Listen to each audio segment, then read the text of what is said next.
जय माता दी। आपके घर के मंदिर में भी नियमित रूप से आप सुबह शाम आरती करते होंगे, भले ही संक्षिप्त रूप में करें या विस्तृत रूप में, परंतु आरती कौन सी गानी चाहिए यह कई बार प्रश्न आता है, ताकि हमारे सभी देवी देवता प्रसन्न हो और आपकी मनोकामना पूर्ण हो जाए। देखिए, जो यह आरती शब्द है, जो भगवान के आगे हम दीप लगाकर घुमाते हैं, यह अपने आप में सबसे श्रेष्ठ और सबसे विशेष होता है। इसमें कुछ गलतियां कर देते हैं, जिस कारण से पूजा पाठ का फल आपको नहीं मिल पाता है। आरती का अर्थ ही पंचतत्व होता है, और यह पंचतत्व मानव शरीर इस ब्रह्मांड के लिए सबसे विशेष कहे गए हैं। आरती के जो पंचतत्व होते हैं वह अपने आप में अद्भुत है। इसमें पृथ्वी तत्व, जल तत्व, वायु तत्व, अग्नि तत्व और आकाश तत्व की परिकल्पना करी गई है। इसलिए आरती में यह 5 वस्तुएं भी जरूर से शामिल होती है। आपने देखा होगा, सबसे पहले पृथ्वी की सुगंध कपूर, जल की मधुर धारा घी, अग्नि दीपक की लौ, वायु लौ का हिलना, आकाश घंट या घंटी, शंख, मृदंग आदि की ध्वनि को प्रतिनिधित्व करती है। इस प्रकार संपूर्ण संसार से ही जो है हमारे द्वारा या विशेष जो मंदिर होते हैं वहाँ पर भगवान की आरती पूर्ण होती है, और इन्हीं का सुंदर स्वरूप जो है इसे माना गया है। अब आपको सरल शब्दों में बताऊं तो आपके घर में जो आप आरती करते हैं, सरलतम तरीके से कपूर से घंट शंख बजता है, तो यह अपने आप में एक अद्भुत पृथ्वी, वायु तत्व, जल तत्व इत्यादि को जोड़ने के कार्य के रूप में माना जाता है। अब आपके प्रश्न आते हैं कि हमें कौन सी आरती करनी चाहिए। सबसे पहले आप अपने घर के मंदिर में जिस भी विधि विधान से पूर्ण करते हैं पूजा, अत्यधिक शुभ है। जिस भी स्वरूप में, जैसे कई भक्तजन तो विशेष आरती गाते हैं, कई भक्तजन कम समय रहता है तो मात्र दीपक लगाकर भगवान के आगे चरण स्पर्श कर प्रणाम कर अपने कार्य के स्थल की ओर निकल जाते हैं। बहुत शुभ है। किसी भी स्वरूप में आप पूजा करते हैं, भले ही संक्षिप्त स्वरूप में हो, भले ही विस्तृत स्वरूप में है, वह अपने आप में अद्भुत है। चुन चुन कर फूल लाना, भगवान के मंदिर में नित्य प्रतिदिन स्नान कराना, सुगंधित द्रव्यों से उनका श्रृंगार करना, रोज पूजा पाठ करना हमारे जीवन को एक प्रशस्त मार्ग करता है कि भगवान हमारे आराध्य देव हैं। हम आशावान होते हैं उनके लिए, और दुख में उनको पुकारते हैं तो हमारे आसपास वह खड़े होते हैं। अपने मन की बात हम सिर्फ भगवान जी से कह देते हैं तो भी इसका परिणाम बहुत सुंदर होता है। हमेशा वेद शास्त्रों में आरती के बारे में अद्भुत कहा गया है। देखिए, यह जो पंच देवी देवता होते हैं वह हिंदू धर्म में सबसे प्रमुख होते हैं।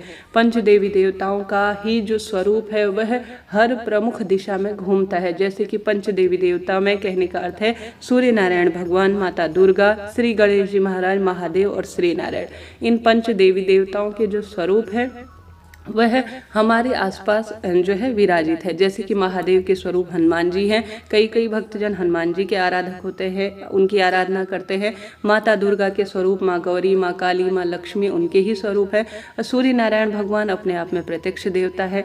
और साथ के साथ आप सभी जानते होंगे श्री नारायण के लड्डू गोपाल स्वरूप, या जो है आप सभी जो लड्डू गोपाल के स्वरूप है रामचंद्र जी, उनके आराधक होंगे। ऐसे में जो यह पंच देवी देवता होते हैं, इनकी मूर्ति हमेशा अपने घर पर रखनी चाहिए, और रोज सुबह शाम जो है घर पर दीप लगाना चाहिए। ऐसे में प्रश्न आते हैं, जो यह पंच देवी देवता हैं, इनके ही जो स्वरूप है वह अन्य देवी देवता कहे जाते हैं। भले ही आप किसी भी इष्ट पितृ देवता को मानते हो, या आप किसी भी देवता को मानते हो, किसी भी उनके स्वरूप मानते हो, परंतु इन पंच देवी देवताओं के ही वह स्वरूप माने जाते हैं। तो कभी भी यह चिंता, टेंशन बिल्कुल ना करें कि मैं इन देवता की पूजा कर रही हूँ या इनकी आज आराधना कर रही हूँ तो यह देवता नाराज हो जाएंगे। ऐसा कुछ भी नहीं है।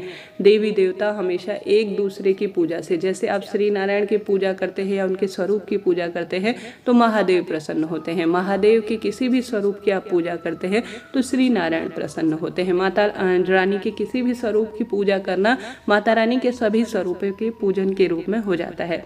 तो इस बात का बिल्कुल चिंता ना करें कि 33 कोटि देवी देवता है, उन सभी की हम आरती करें, उन्हीं का स्मरण करें, उनका पूजन करें, ऐसा कुछ भी नहीं है।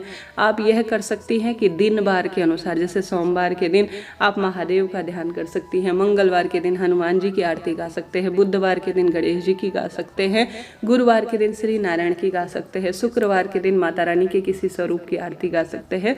कुल मिलाकर आप दिन बार के अनुसार, व्रत के अनुसार भी आरती गा सकते हैं। इसका भी बहुत सुंदर परिणाम मिलता है। अब ऐसा कभी ना सोचे कि हम कौन से देवी देवताओं की आरती गाएं। जो आपके मन में लग रहा है कि मैं आज इस देवता की आरती गा दूं, आज मेरा यह मन है, इनका मुझे स्मरण हो रहा है, तो आप उन देवता की आरती गा लीजिए। ऐसा कुछ भी नहीं है। सामान्य सरल तरीके से बात कही जाए तो सरलतम तरीके से पूजा विधि आराधना या कोई सी भी आरती आप कर देते हैं तो वह अपने आप में सरल श्रेष्ठ और संपूर्ण ही मानी जाती है। तो बिल्कुल ऐसी चिंता टेंशन ना करें। बस साधारण सरल तरीके से जो आपका मन है आप सब आरती गा सकते हैं। जितना समय है उस अनुसार आरती गा सकते हैं। जो आपकी इच्छा शक्ति लगती है कि आज मैं इन देवता के निमित्त आरती गाना चाहती हूँ तो आप गा सकते हैं। आपका जो मन है, जिस अनुसार है, जिस स्वरूप में है, दिन बार के अनुसार आप आरती गा सकते हैं। इसकी बिल्कुल चिंता टेंशन ना करें। हमेशा एक पूजा की थाली लीजिए, उसमें एक स्वास्तिक बनाइए, उसके ऊपर पुष्प छिड़क कर आप रोज धुला हुआ दीपक प्रयोग करें। बार बार दीपक को बदलना नहीं चाहिए। दीपक में घी रखें और एक कपूर प्रज्वलित करें और हमेशा जो दीपक है उसे अच्छी तरह से जो है दाहिने हाथ से शुरू करते हुए घुमाना चाहिए। शास्त्रों में लिखा गया है कि जो दीपक होता है वह भगवान जी के समक्ष घुमाने का एक तरीका होता है, एक संख्या निर्धारित की गई है। जैसे कि भगवान की आरती सबसे पहले भगवान के चरणों से शुरू करनी चाहिए। सबसे पहले आरती उतारते समय 4 बार दीपक को सीधी दिशा में घुमाना चाहिए। इसके बाद भगवान की नाभि के पास 2 बार घुमाकर आरती उतारें। इसके बाद 7 बार भगवान के मुख की आरती उतार लेते हैं। तो यह सर्वोत्तम माना जाता है, परंतु ऐसा आपको ज्ञात नहीं है। साधारण सरल तरीके से आप आरती करना चाहते हैं तो ओम की आकृति बनाकर, ओम में पूरा ब्रह्मांड समाहित है और उस ब्रह्मांड में सभी देवी देवता वास करते हैं। तो मन में ऐसी प्रार्थना करते हुए कि हे प्रभु, मैं कुछ भी नहीं जानती, साधारण सरल तरीके से आरती कर रही हूँ। अपना जो दीपक है उसे हाथ में लीजिए, दाहिने हाथ से शुरू करते हुए ओम की आकृति बनाने का प्रयत्न करें। इसमें जो है पूरा ब्रह्मांड समाहित है। अगर आप ओम की आकृति बनाते हुए साधारण सरल तरीके से भगवान की आरती कर लेते हैं तो भी यह पर्याप्त और श्रेष्ठ माना जाता है। साधारण सरल तरीके से कहें तो 7 बार भगवान की पूर्ण आरती कर लेना सबसे श्रेष्ठ माना जाता है। आरती हो जाने के बाद भगवान की तरफ सबसे पहले उस आरती को अपने हाथ से आप उनके समक्ष प्रस्तुत करें कि भगवान आरती लीजिए। उसके बाद आप अन्य सदस्यों को जो है यह कपूर और दीपक पूरे घर में भी घुमाएं और घर के सदस्य भी इस आरती को लेंगे तो यह शुभ और श्रेष्ठ माना जाता है। इस तरह से यह जो है दीपक से संबंधित कार्य किया जाता है, दीपक लगाया जाता है और इस तरह से पूजा आराधना की जाती है। भगवान आपका सच्चा भाव, सच्चा मन देखते हैं, आपके द्वारा किए गए अच्छे कर्म देखते हैं। भले ही आप पूजा संक्षिप्त करें, बहुत उत्तम है, कोई दिक्कत नहीं। एक तरफ आप जो है 7 आरतियां गा रहे हैं, 5 देवी देवताओं की 5 आरती रोज गा रहे हैं। दूसरी तरफ आपका व्यवहार आपके परिवार के प्रति अच्छा नहीं है, नारी सम्मान नहीं है, पशु पक्षियों को देखकर आप चिल्लाते हैं, बड़े बूढ़ों के प्रति सम्मान नहीं है, नारियों के प्रति सम्मान नहीं है, कोई भिक्षुक आता है, मेहमान आते हैं तो आप मुंह बना लेते हैं, तो यह पूजा किसी काम की नहीं है। आप साधारण बहुत अच्छा सुंदर व्यवहार रखें, मानव सेवा, जल सेवा करें, पशु पक्षियों की सेवा करें, स्त्री सेवा करें, कुल मिलाकर माता पिता की सेवा करें। पूजा आराधना भले ही कम कर लेंगे, सिर्फ संक्षिप्त रूप से दीप लगाकर भगवान जी को, अपने इष्ट पितृ देवी देवताओं का स्मरण कर लेंगे और उनके आगे नतमस्तक हो जाएंगे। अपने जो कार्य है उसमें रही कमी भूल चूक के लिए क्षमा प्रार्थी हो जाएंगे तो भी आपकी यह आरती, यह पूजा अपने आप में अद्भुत हो जाएगी। आपकी क्या राय है आप कमेंट्स में बताइएगा। मेरी तरफ से यह जानकारी आपको कैसी लगी यह बताने के लिए आप जय माता दी जरूर लिखिए। कोई प्रश्न हो तो वह पूछ लीजिएगा, किस बारे में मुझे वीडियो बनाना चाहिए यह भी आप मुझे बतलाइएगा जरूर। जय माता दी, राधे राधे।